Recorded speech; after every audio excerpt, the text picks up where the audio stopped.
Alhamdulillah. Okey, Cik Jah tertarik dengan komen Nur Atika ni. Kami dari Bacang dah 2 kali repeat makan, sedap betul. Berlambak nasi terbaik.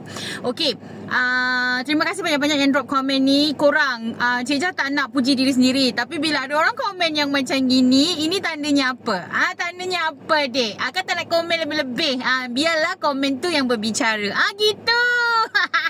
Okey, apa pun, warung buka je macam biasa. Pukul 5 dah buka sampai pukul 10 malam. Last order 9.40. Ingat, last order 9.40. Datang awal-awal tau. Jangan datang lambat-lambat, dek. No, datang awal-awal sikit. Okay? Lagi satu, promosi ikan duri seketul RM4, ikan sembilang seketul RM6. Tak kisah nak ambil masak lada ke, nak asam pedas ke, boleh datang hari ni buka. Dah baca tak komen yang atas tu?